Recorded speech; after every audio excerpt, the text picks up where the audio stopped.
Hello everyone, Gumball here, and welcome back to the FTB Infinity Evolved mod pack, where today we're going to look at upgrading our power once again, because it seems like upgrading power is a big point in this pack to get all the different machines and stuff. It's a lot more tiered than you usually get in a lot of mod packs. And back here, where we have all our stuff, you'll see a whole load of stuff that wasn't here before. So we've got a load of golden fluid pipes running through here.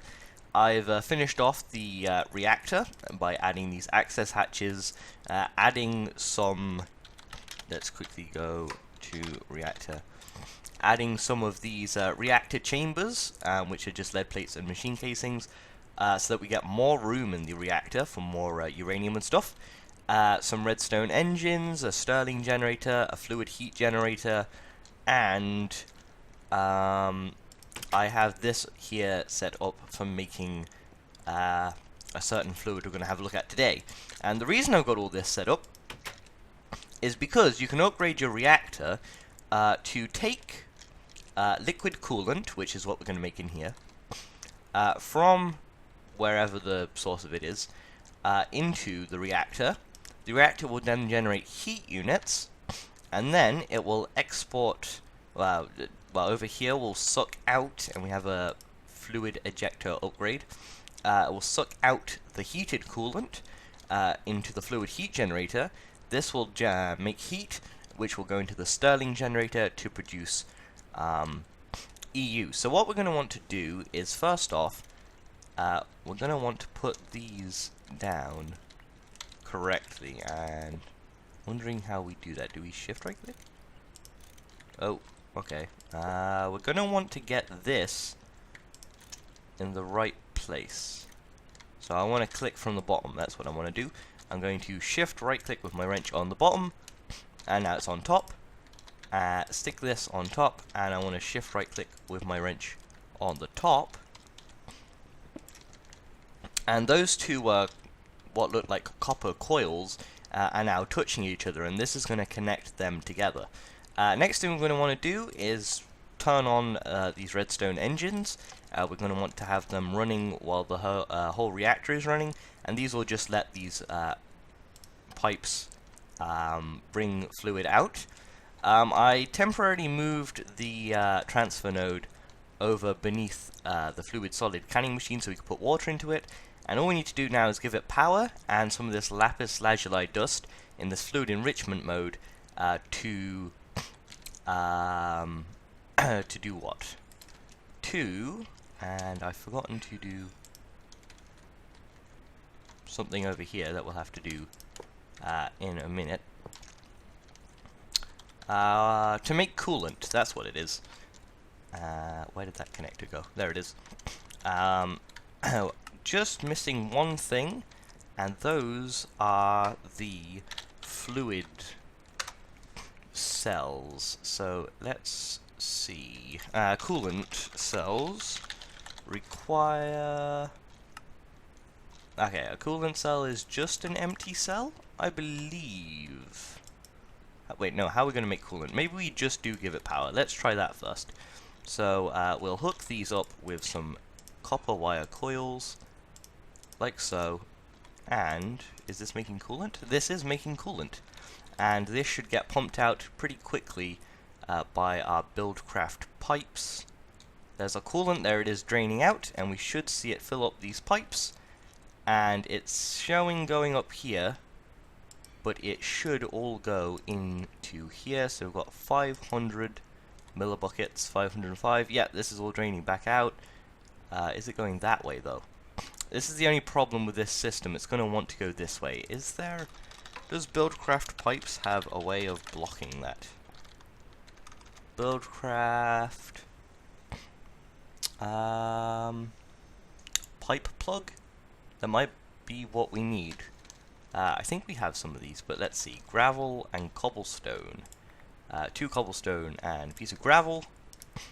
We can make some structure pipes. We can turn these into pipe plugs, and I think we can put that there. That's not going to quite do what we want it to. Huh. I'm going to quickly... Actually, did it all go in? 4,000 millibuckets. Oh yeah, it eventually all went in. So if we just leave it, it will all go in. And once it's finished making the coolant, which it seems to have done, I'm going to put the pipe plug on this pipe, because we probably won't need to produce coolant anymore, and we'll have to test this. So now there's coolant in our machine. We can switch it on with our lever on the redstone port.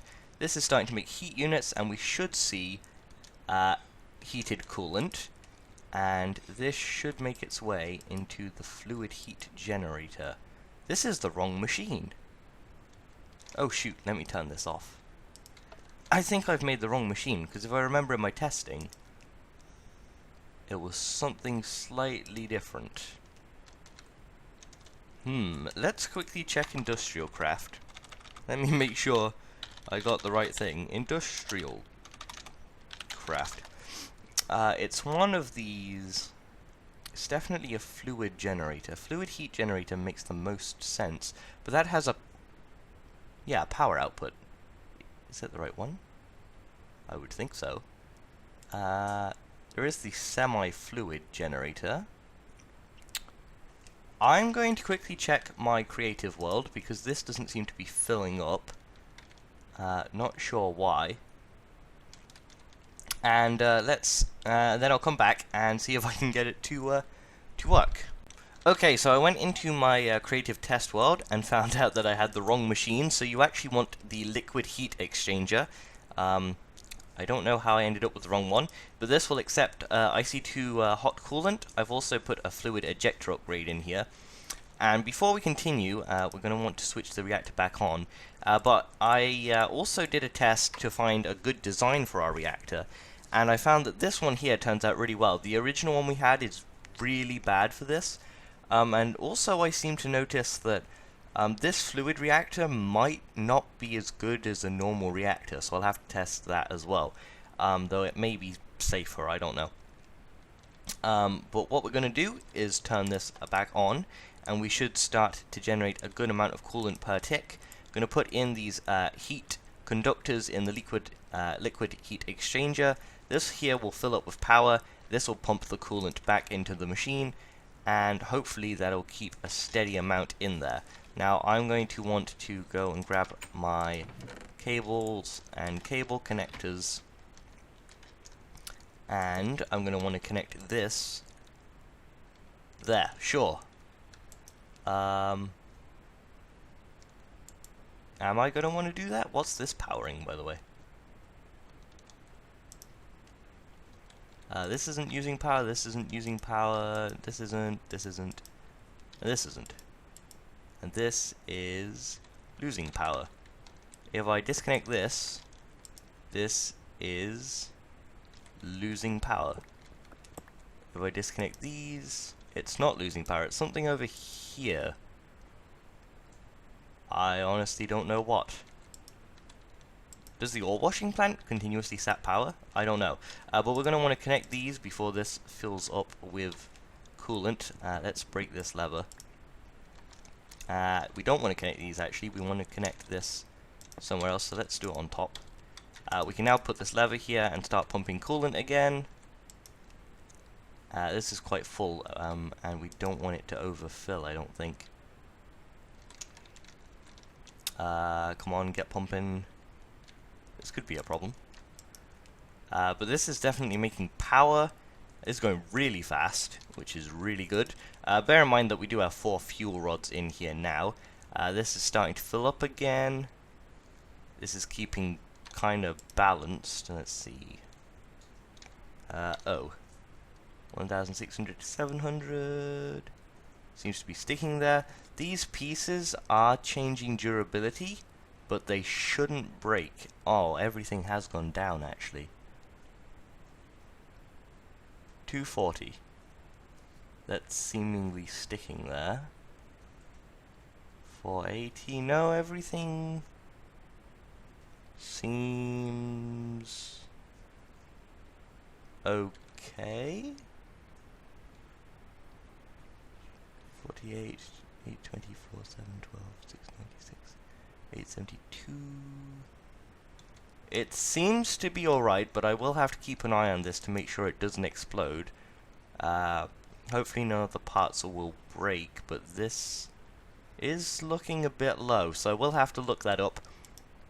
One important thing we may need to add into here is some component heat exchangers, which are kind of useful. This buffer has gone down as well, but this pump should be going pretty much full speed, so this should at least keep up. We are gaining power pretty quickly, which is good. Not sure how much we're making though. Yeah, I think that's probably it. So, I think we're going to stick there for this episode. This is quite a short one, about 10 minutes-ish. These are starting to get really low, aren't they? Yeah. Okay, we may not stick with this reactor design. I'm going to have to probably stop this. This had a better number in my test world as well. I'm going to turn this off.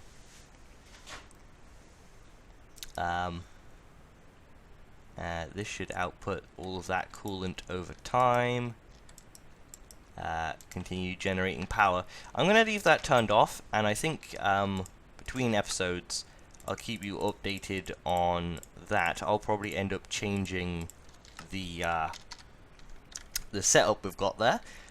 So I'll have to change the things on the inside to make sure it doesn't explode, or we're not wasting materials or anything, whilst getting a really good amount of power. With a good amount of power, we should be able to now move on to the cooler stuff in the pack, like jetpacks, automated farms. Next thing we're definitely working on, let me think. I know we have to work on an AE2 system, and what do we need for AE2?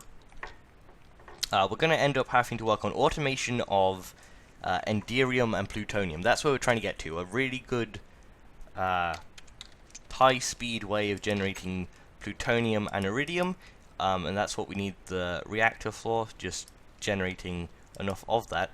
This seems to still be carrying on. I have turned it off, right? We just get rid of this lever.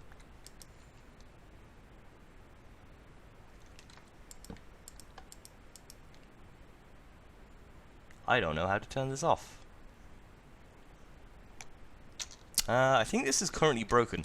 Let me quickly test if this works, and then we'll finish up the episode there. So I hope you have enjoyed this episode of FTB Infinity Evolved.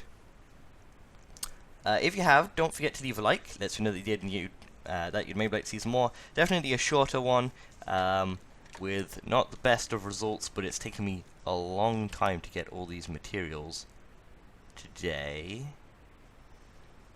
339.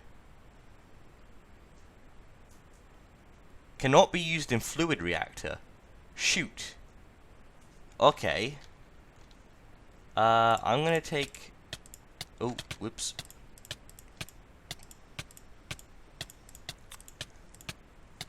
Got radiation now, but we won't be taking damage. I'm just gonna take everything out of here. Okay, so what we're gonna have to do for setting up a proper fluid reactor is finding the parts that can be used in a fluid reactor. So let's see. We've got vents. And we currently have the reactor heat vents. We want one that works in a fluid reactor, so we're probably going to have to change these to just normal heat vents. Exchanger. They don't seem to want to tell me. Probably just the normal heat exchanger will work. We may need to go with the component one. Cannot be used in fluid reactor. Doesn't seem to want to tell me until after I craft it. That's annoying. So yeah, I'm gonna have to recraft these. Let me make a chest for these. 1, 2, 3, 4, 5, 6, 7, 8, and I'll actually quickly do that now, and then we'll finish up the episode. So I'll go away for a second, get all the parts I need, just find which ones are the correct ones, which I'll probably check in the creative world to make sure that I don't end up getting parts that don't work again. And I will be right back. So I did a bit of fiddling around and having a look, and I'm not sure exactly what parts work, and in fact I'm not 100% sure any parts work. As far as I can tell, we're going to have to use coolant cells and stuff like that to keep the reactor itself cool. So that could be an issue. We'll have to try and find a way to cool that down. I'll have to look around on the internet a bit in between episodes. So next episode, what we'll be doing is we'll be I'll show you the parts that work inside there, and we'll have the reactor going on full speed, working for us, doing our bidding, doing everything that we need to create a good amount of energy, and we'll also probably look at either upgrading our storage system using logistics pipes, or we'll be looking at some automation in regards to things such as such as enderium and some of the important liquids and stuff we're going to need in thermal expansion, working our way towards things such as a jetpack, which we may, if I can, get to next episode or the episode after. In case you're wondering, this episode I've worn the Fro hat, so you can go search for that in your world. But I hope you enjoyed, like I said earlier. If you did, don't forget to leave a like. It's me that you did. You'd maybe like to see some more. I did actually already say that earlier, didn't I? But yeah, I do hope you enjoyed, and hopefully you'll stay for next episode. I'll see you again then. Bye-bye!